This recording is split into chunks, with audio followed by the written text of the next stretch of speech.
All right. Good morning, Web3 community. Thank you for joining the August Infura Developer Community Meetup. We have a pretty action-packed agenda, so let's go ahead and dive right in. My name is Chris Anatalio, and I'm a platform advocate at Infura, and I'll be your host. And our first guest is Peter, co-founder and CEO of Horizon Blockchain Games. He's going to be talking about the developer platform called Sequence, which is also a wallet. Horizon is behind many popular games such as the trading card game Skyweaver. Then we also have Maria Shen, a partner at Electric Capital, and she's going to be talking about their annual developer blockchain report. And it has tons of great key insights and trends about the Web3 developer ecosystem. And finally, we have Emily Lin, fan favorite developer Evangelist for Truffle. She's going to be talking about her weekly series, Web3 Unleashed, and also the Truffle community call this Friday. So now I'm going to go ahead and hand off the mic to Peter. Thanks, Chris. Definitely. All right, so we are good. We're live? Yeah. Awesome. Okay, so yeah, it's wonderful to be here. Thank you all. Hope you guys are having a good week. And yeah, I'm excited to kind of share with you guys the Sequence platform and all the other things. So I'm not sure exactly, I'm going to kind of guess the room and expect there's going to be, people new to Web3 and then people kind of expert in, perhaps have been building in Web3 for a while, and then even some low-level protocol developers. And kind of excited to kind of share with you guys some stuff. So just a moment here.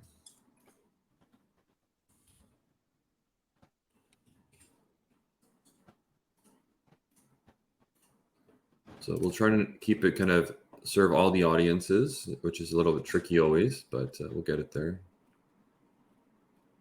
Just a moment. Share my screen.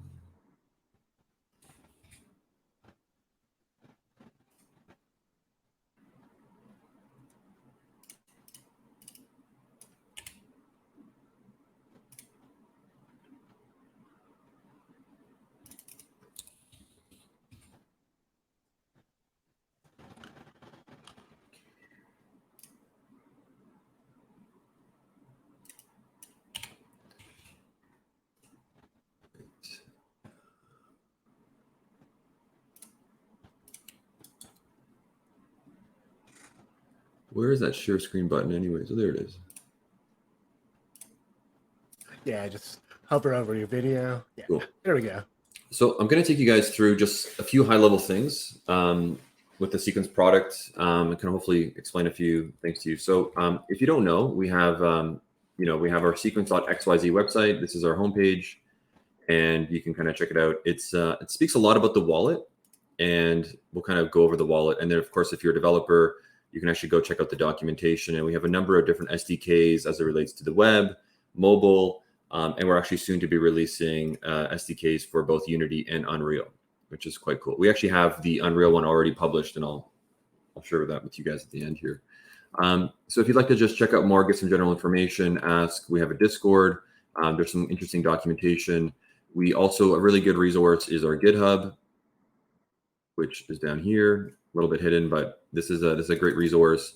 And you can see a number of different public repositories as it relates to sequence.js or Nifty Swap, different ETH-Kit things, different demos. This is a really great resource, the demo dApp. So knowing how to build a dApp and how it interfaces with Sequence. So those are just some good resources to kind of follow along if you would like to see. This is a workshop I did back in February, which is all pretty relevant.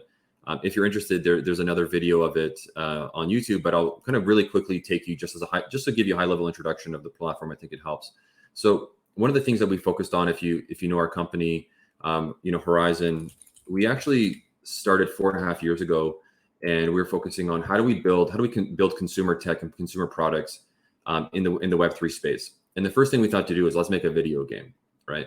And we like to think of it as this new dimension, because with the idea of like digital worlds that now have physical real world attributes, and you can kind of own them, and they're tangible. So they're kind of like, digital worlds being more real than ever before. And how do we participate in this, and how do we make it fair, and kind of what decentralization stands for. And so the first thing we had to do was we're like, what's the product we're going to make? We wanted to make a game like Skyweaver. Skyweaver is a trading card game, kind of like Pokemon, Magic the Gathering. And the first, we had to look at was kind of everything from first principle, right? Everything from a low level perspective of saying, well, what exists on the blockchain? What can you do? What's novel? What's available? How are you going to make it scale? How are and of course, how are we going to do this for the average gamer and the average user? So this was, of course, a challenge we started again we were ideating back in 2017, really focused on the Ethereum ecosystem. We were really focused on serving the ecosystem because we saw a very clear path, of course, on how it's going to scale and be very usable. And so this is the game. And so now it's live, and we have hundreds of thousands of players, matches every second. You can go find a match. I'm sure many of you have heard of it. It's a wonderful game. And of course, it's running on the Polygon network. It actually uses Infura nodes in addition to a few of our own nodes as it relates to the actual RPC node service. And we've been using Infura since the beginning. Thank you, guys. And of course, Infura serves many different chains, which is really great. And of course, we also use the Sequence wallet. So kind of fulfilling the vision of like, how do we make a Web3 game where you can own these things, you can trade these things. And of course, it's, your grandma could use it. And it's true, she could, or grandpa. Whatever. And or kids. We have lots of kids who play the game. So anyways, really cool. So that's the kind of the spirit of Horizon and where we started. But in order for us to deliver Skyweaver in the way that I'm describing, we really had to focus on building the infrastructure and kind of the layers around the blockchain to simplify it so that you could offer the seamless user experience. And that's what Sequence is all about. So and one of the things we realized very early is that, it's the wallet that is kind of the gateway into all of these systems, right? It's the wallet that's interfacing with the blockchain, that's sending the transactions, that's allowing the dApp to kind of be able to onboard these users. So, the wallet was a really important problem to solve. And we've been working on it since all these number of years. And we've written tons of different versions of it. We've looked at all these different problem sets. We looked at all the different micro friction points. And this is what we look to solve. So Sequence, it's really an Ethereum wallet that really connects all different EVM compatible chains designed to make Web3 fun, simple, and accessible for every single person. But the other thing I was mentioning is that Ethereum is not really like a single chain anymore, right? Ethereum is really a network of chains, an ecosystem of chains, right? That all follow the JSON, RPC, and EVM compatibility. You can use Infura nodes. They pretty much have most of it covered. And they have all these chains that work and dApps deploy different targets. But yet users are kind of accessing these different things, but they don't, an average, like, in the long term, a user may not know the word like, Optimism or Arbitrum or Avalanche. They just know like Skyweaver, or they know some other game, and they want to access it. And that's what brings them there. And that's what keeps them there. But the same way we don't think about like, a user doesn't go to, I don't know, let's see, like bestbuy.com, and they're thinking like, oh, I'm on Azure right now, or I'm on Google Cloud. Like that's not what they're thinking about. They're like, I'm on Best Buy. I want to buy some hardware stuff, So this is the same way we view like long-term, where's Web3 going and how's it going to look, and how do we design for it? And so as I kind of mentioned, the wallet is really the gateway into all these Web3 networks.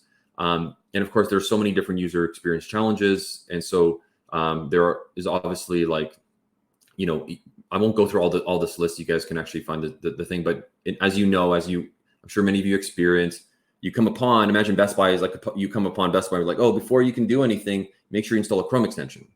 And then you get a Chrome extension. You're like, oh, make sure you recover your private words and all this stuff. And then there's so many challenges. And then you're finally like, I want to buy something. And you're like, oh, you can't because, well, you don't have this special currency called Ethereum to actually do it. So all these different challenges, or the transaction may be stuck, or you don't know how to price it. So all these things that are quite foreign. But like you'd experience, like expect in any kind of, I guess, generational era of technology, there's always, it just kind of builds up from like lower layers, and it kind of just gets higher abstraction and gets more robust. So wallets, the initial wallets that exist today, like as we know them, externally owned accounts, they're pretty thin layers on top of what a blockchain can do. It's pretty raw in how you're constructing transactions. And what Sequence does is it's actually, I'm going to jump ahead, it's a smart contract based wallet.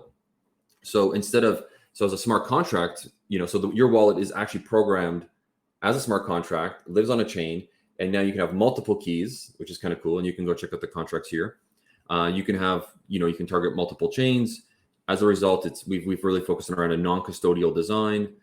You can contracts, as some of you may know, of course, they cost money to deploy, and it takes things they have to to do. So we offer this ability to do lazy deployment. So you can actually use your contract, you can use your wallet before you even have it to be deployed. It's really nice. As a result of its multi-key and multi-sig setup, we can also do social email login, or you can kind of go your own private key route. There's different recovery options. Naturally, like any wallet you'd expect, you want to focus on compatibility. That's what makes Web3 wonderful. There is a lot of flexible integration. So to give you an example, like with Sequence, just as a quick little example here, you don't actually need to have any Chrome extension. I'm just going to go to Skyweaver, but I'll show you two different demos. I'll log out. So the two really quick examples. So if you do want to try like a demo dApp, you can try this one. It's open source. You can clone it. You can see how you do common operations and how you integrate Sequence. There's a bunch of other ones if you want to use like Web3 modal. Just check our GitHub work page. Like you can figure out, you can use the Web3 modal one, right? So boom, click on it. Bunch. But I'll show you this one so a little bit more. So if you come upon this page, and the idea of this demo dApp is it has all these different common functions that you'd expect in a wallet, like all the things that a wallet normally does. Well, you connect, you auth, am I connected? Is it opened? What are my networks? What are my accounts? Give me my balance, sign a message, sign a type transaction, all these different things. This is a little bit annoying because I'm only showing a window, so you're not gonna be able to see. When I click on this, what's actually happening is the Sequence wallet pops up. So I would just suggest you guys to go try it. And what's nice about it is you'll see you don't actually have to have anything installed for Sequence. It actually works on demand. So I just kind of go give that a try. And same thing with Skyweaver. Again, since I'm only showing a window, you won't be able to see the second window, but just go give those a try and you'll see what I'm talking about. So the wallet doesn't require anything to be installed. It can be on demand. It also works on mobile. You can use a Chrome extension. You can also use it. You can embed it inside of mobile. Like if you do download the Skyweaver app, you can see it there. So it's pretty cool. We also have some really wonderful token and NFT support. So we support all ERC20, 721s, and 1155s. Jumping ahead a little bit or jumping around a bit, we're actually going to be updating our documentation quite soon, and we're going to be unveiling, which we've been using for the last year. So Sequence, as it is a wallet, it also has a number of different infrastructure pieces that together, the infrastructure is what makes for great user experience, right? I like to say, like in Web3, infrastructure, it's, what am I saying? It's, wallets are an infrastructure product, and you solve user experience problems through good infrastructure, right? By making things kind of possible, whereas they weren't otherwise. The indexer isn't really, there's lots of indexers out there. There's a few good ones, I think. But we made our own because at the time, and even to this day, that we cross so many different networks, we have to kind of have the control of our own. So in any case, the Sequence indexer, it's a modular thing. You can kind of, it indexes the entire chain, whether it's Ethereum mainnet, Polygon, Binance, Arbitrum Nova, Arbitrum One, Optimism, Avalanche, Gnosis, all these different chains. And you can actually go query any ERC20, 720, 1155 type information, history, balances, supplies, metadata, all in pretty much real time. So we're going to be releasing the docs on this. This is really nice. You can kind of already use it if you just even install this. So excited to kind of unveil this, allow developers to start kind of tinkering and having fun with it. There's a JavaScript client, there's a Go client, and of course, if you want, you can even use curl.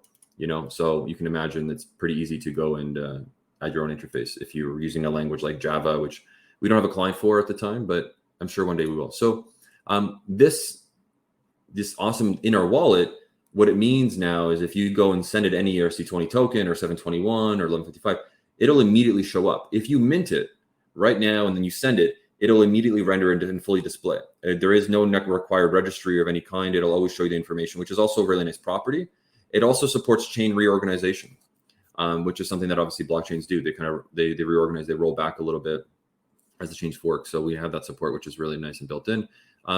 Anyways, the wallet has really nice stuff around transactions as well. So we can offer really fancy transactions called meta transactions, and meta transactions allow you to do a few things. They let you abstract gas. So for instance, if you go to, I guess I can show you if you're in the Sequence app, and it's just you can go here as well. So you can use it in an embed, or you can just kind of access it. This is my little wallet here. And you can see we're connected to all the different networks, Ethereum, Polygon. This is the only assets I have, but if I had assets in other networks, I would have that.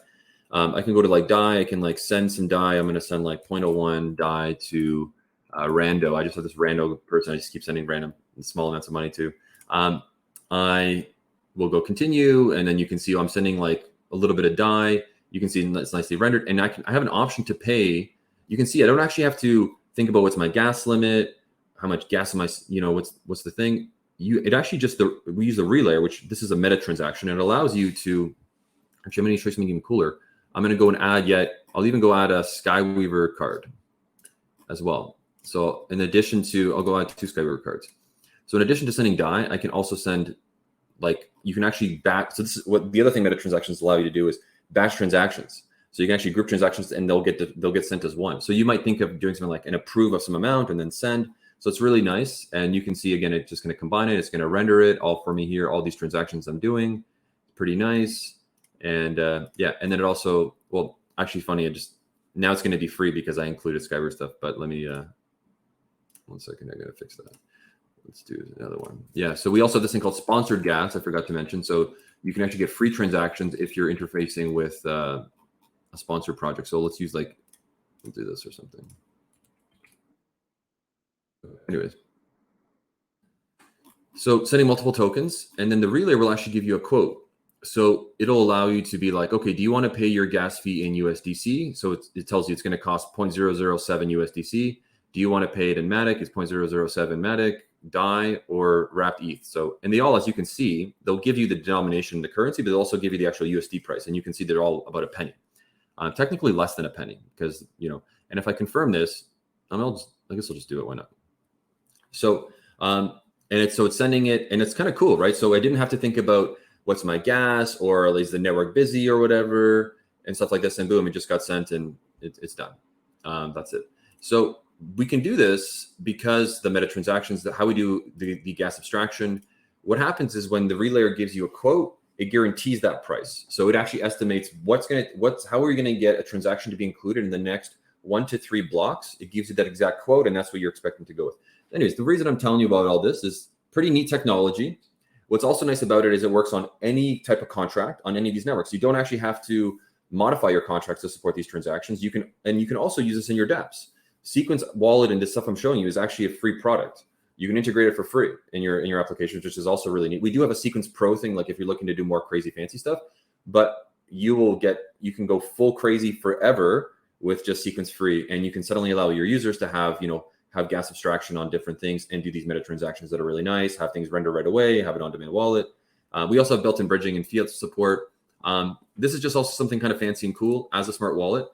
You can actually see that it's these 40 bytes that the wallet actually just requires 40 bytes. Pretty cool. This is what it looks like in Skyweaver. These are some resources. So I'll probably pause there. But yeah, thank you guys all for some resources. Like I said, we're going to be updating our docs even further to kind of, there are some really great stuff on the wallet. Like if you would like to integrate it, you can just pop over to docs.sequence. We're going to be actually updating this, like I said, but this is all very relevant, very good stuff as it relates to integrating the wallet.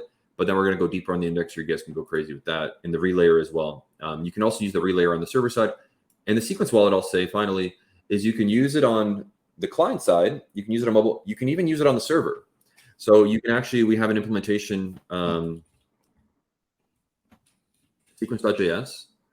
So this is built on top of Ethers.js, but you have Sequence.js. And so you can actually, it's all open source Apache 2 license. You can use this. This is what the SDK you use in your browser for a client.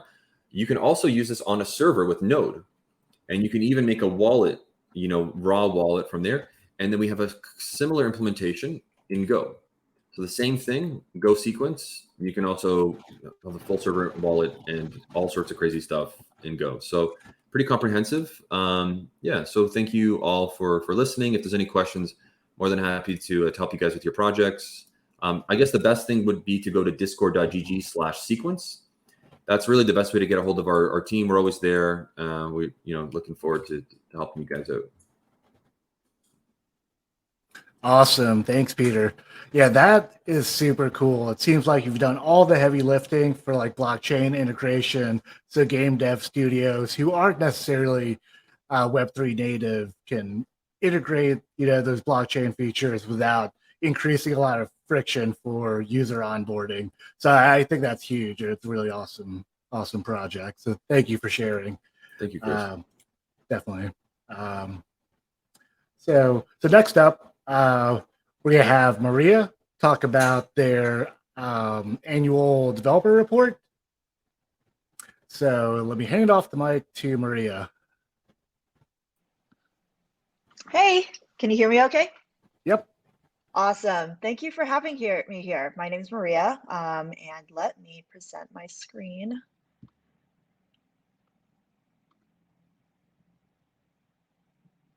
Okay. Can you see that okay? Yes, we can. Awesome. Okay. All right. So good morning. Thanks for having me again. And today I'm going to invite you to contribute to the benchmark of open source crypto developers. So first of all, a little bit of context. I work at a company called Electric Capital, and we are an early stage VC firm that's built by a bunch of founders and engineers. So about 60%, more than 60% of our team are engineers and designers. So we really believe in building public goods. And one of those things that we create is the annual developer report in crypto. Maybe some of you have seen it. Last year, we measured an all-time high in the number of open source crypto developers. So this is monthly active. We saw that there were more than 18,000 monthly active open source crypto developers. And I highlight open source here because that's going to be it's part of the ask for today, but also it's just important to remember that open source means that it doesn't include Coinbase developers, it doesn't include Binance, a lot of the exchanges, a lot of game developers who are working in blockchain are also not open source. And so this is strictly, anyone who's open source their repository would be counted inside this number. And every year, the developer report actually condenses an enormous amount of information and data in order to deliver the most comprehensive data analysis on open source developers in crypto. And so what does that mean? That means that last year, we indexed over 500,000 repositories, over 160 million commits to create graphs like this. And so this graph tells us that, hey, in 2021, we actually had 34,000 new developers join Web3. So these are developers that, for the first time in their history, in their GitHub history, contributed to a known open source crypto repository. And as you can see, what's awesome is that this is actually an all-time high, and that's even higher than 2018, which was the last all-time high. And there's all sorts of cool stuff we can do on top of it, like filtering by a full-time developer versus a part-time developer versus a one-time developer. And so these are all the kinds of data outputs that is presented in a report every single year. But what happens behind the scenes? It turns out that a lot. So this report is actually powered by an open source map of crypto repositories. And there are a lot of contributors, DAOs, foundations, individual developers, developer teams, all contribute to this crypto repo map. And by the way, this is that link if you scan. I'll also actually, sorry, let me just briefly switch context a little bit and then share this link with you in the chat as well. Sorry, you're gonna get like a little tunnel going on here. Awesome, okay, so let's go back to this. Okay, so this is the biggest single source and the biggest community effort to identify all crypto open source repositories. We have over 100,000 crypto repositories in this mapping, close to 4,000 crypto ecosystems. And of course, this is a huge community effort. We have more than 100 contributors, contributors like you, and that's what we're here to talk about today. So this massive effort lets us see this really high level view of what's actually happening in crypto beyond prices, beyond hype, beyond beyond like Twitter retweets. as you know, crypto is driven by open source development. And so this is really a critical look, an objective look at what's exactly happening. And crypto, I'm sure we've all felt that crypto has experienced huge growth, but this actually measures the amount of growth that crypto has come through. So these are some charts that we haven't released yet. We're actually going to release this a little bit later. So this is you're getting a sneak peek, I guess. This compares the number of crypto ecosystems between 2019, when this open source map first launched, and where we are today in 2022. And an ecosystem is something like Ethereum is an ecosystem. Arbitrum is an ecosystem inside Ethereum, which also has many ecosystems living within it. And you can see in 2019, these ecosystems, we had a few big ones.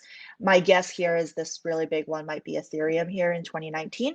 But then in 2022, the complexity really got, kind of ratcheted up to the next level here. And this is the type of stuff that we can see based on this open source crypto mapping. And these contributors, so contributors who contribute to this map, make a huge difference. Every year when these numbers are released, Bloomberg covers this, Forbes covers this, CoinDesk covers this. Over 900 media outlets actually cover the developer report. And again, this is one of the few times where mainstream media has, frankly, a positive portrayal of crypto. Usually it's the hacks that make the news. But here is everyone kind of pausing and stopping for a moment to say, like, wow, let's look at all the developer activity, all the open source developer activity that's happening in the industry. And this would not be possible without the people who contribute the repositories here in this open source map. And I'm keeping this here. So highly encouraging everyone to scan this and go take a look so that you can also contribute a repository.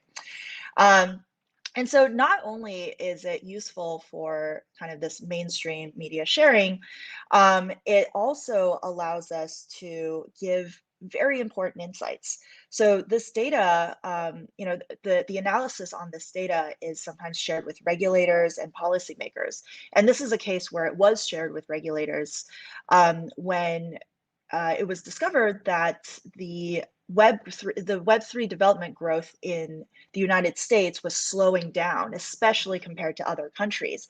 And so this leaves everyone with a lot of questions, is like, why are these highly desirable tech jobs leaving the United States? What does that mean from a policy perspective? How can regulators look at this in the context of regulating crypto as well? And so again, this type of data is not possible without this open source mapping, where a lot of people are contributing. And so here's the meat and potatoes of how do you actually contribute. So if you are working on any sort of open source repository that touches crypto. So this can be a protocol, this can be a wallet, maybe you're working on a blockchain game, developer tools, NFT platforms, DAO tools, et cetera, maybe you have a hackathon project. Anything that touches crypto that you've been working on belongs to this open source map, and we should be able to add it to the map so that it rolls up into these high-level data points that we've seen. And now we will go through how to add the repositories. Just because I'm presenting my screen, I can't see anything that's happening in Crowdcast. Hopefully someone is sharing a Loom video, and I'll just kind of play it here as well. I'll try to narrate and then also keep this pretty brief. Oh gosh. Okay. So once you navigate to this GitHub right here, github.com/electric-capital, this is the crypto ecosystems repository. Once you're there and you want to add a repository, you can press dot in order to enter the web editor. And let's say that you are, Psi protocol, and you want to add your you want to add your GitHub organization into this mapping. So the first thing you can do is search for it and see if we already have it. So it looks like we don't have it, in which case you can add a TOML file.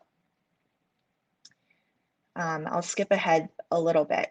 So this is just checking, realizing that, Psi protocol is not part of this, and that it actually belongs to the Cosmos ecosystem. So once you're in the Cosmos ecosystem, you want to add Psi protocol as a sub ecosystem. And then once you add it as a sub ecosystem, you want to create, I'm going to skip ahead a little bit.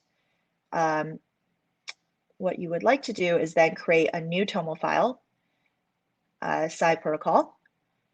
And so all Enrique, who created this video, did here was copy or duplicate an existing file and make some changes to it. So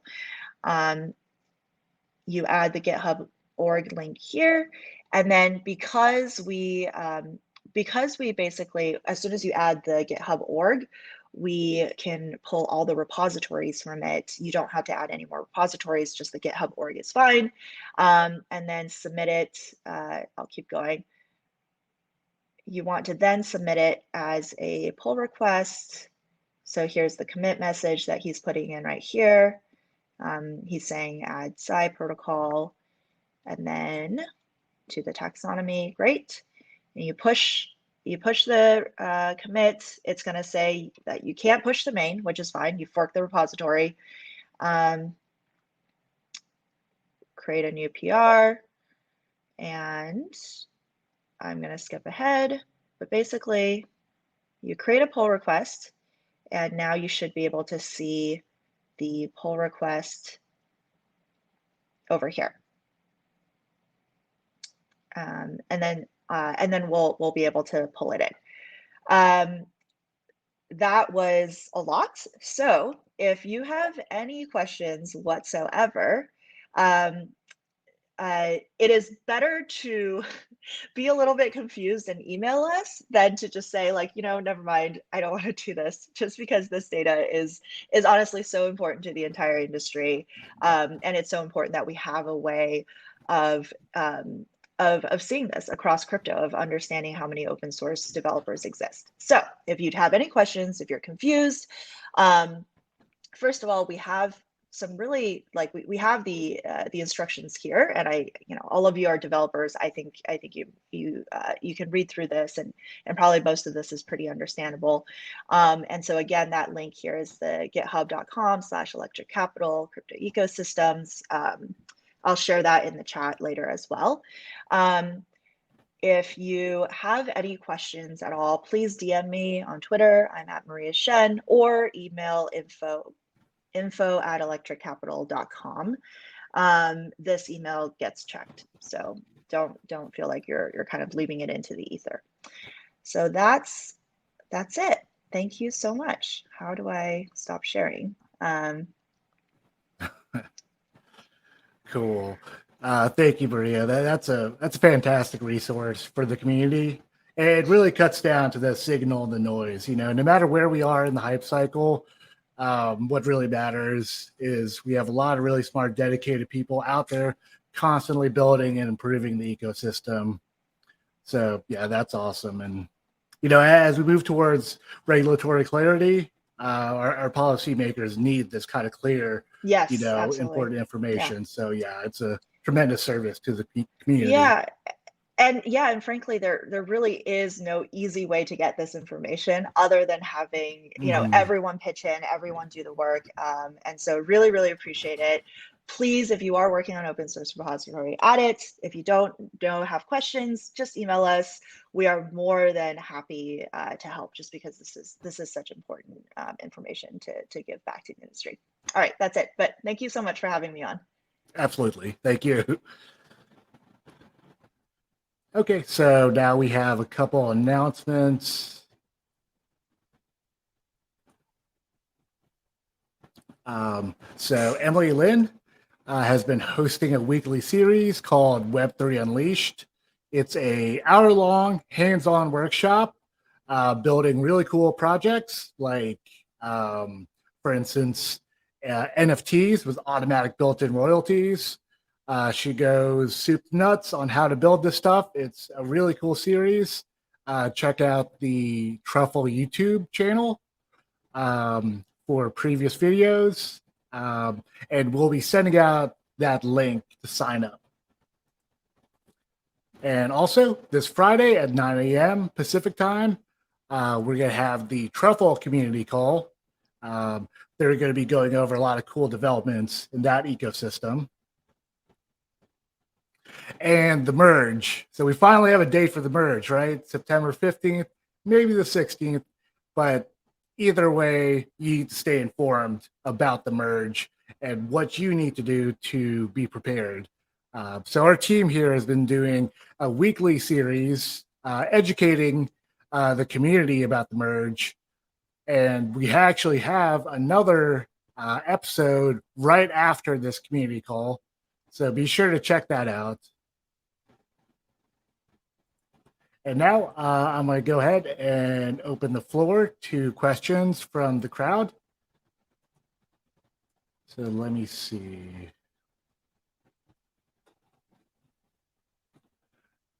So this one is directed towards Peter.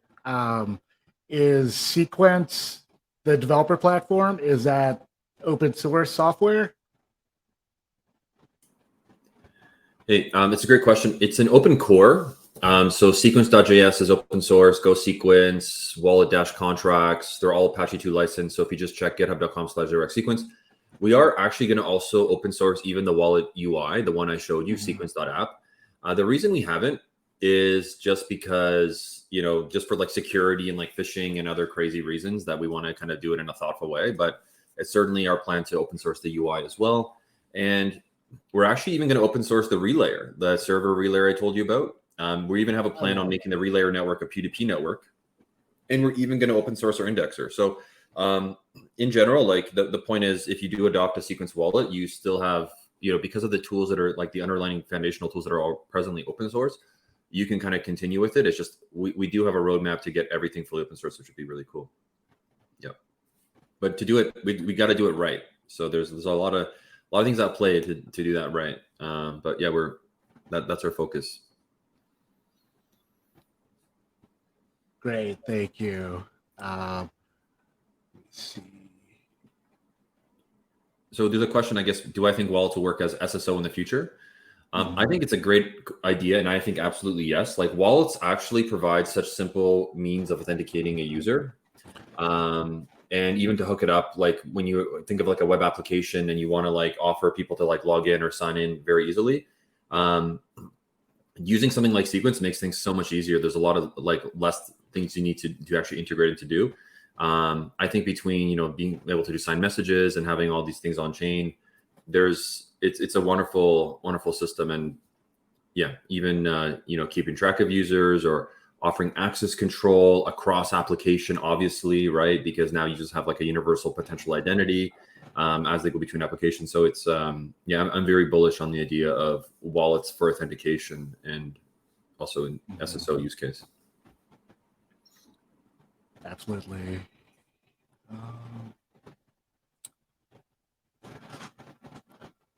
So one more for you, Peter. How would I build a way to use Sequence to build users their own wallets that can be used for a social media platform? So where's the question? I don't see it. Is it in the chat or somewhere else?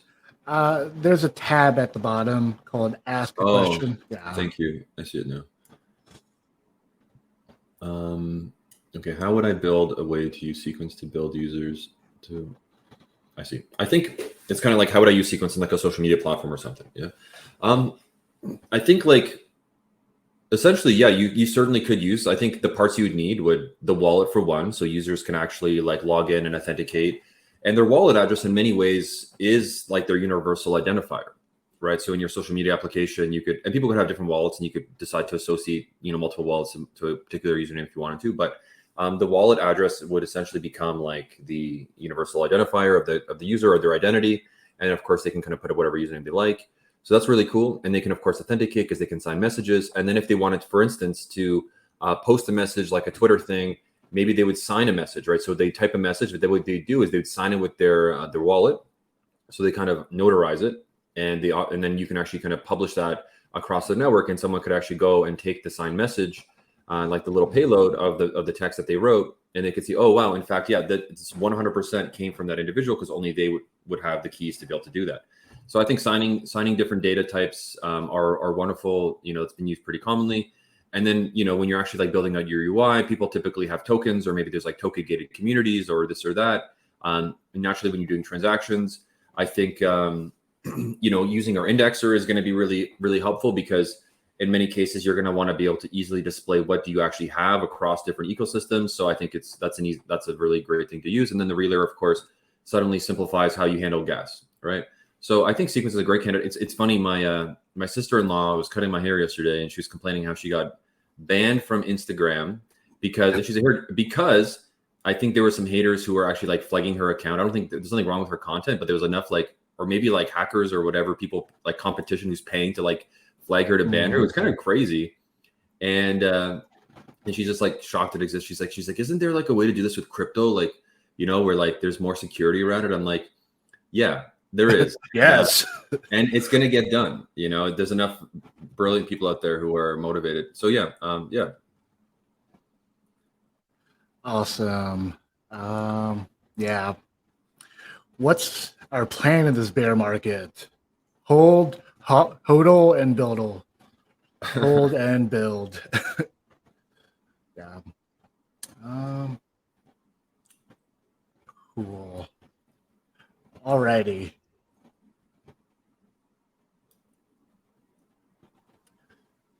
So, like usual, we are going to be setting out these slides with links to all this good stuff you've heard about, the developer report, Horizon Sequence platform, the Web3 Unleashed series, and the Truffle community call.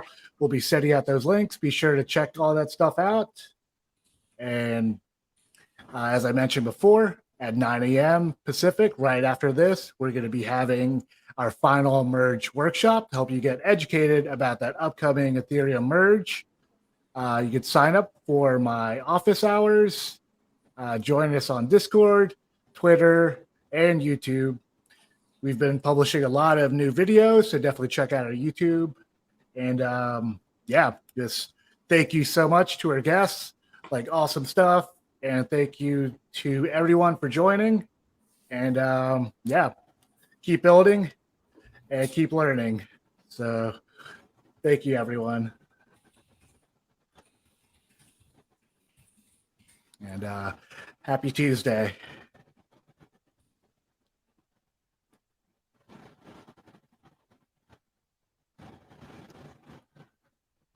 I need some kind of sign off, right? And that's how the cookie crumbles. Okay.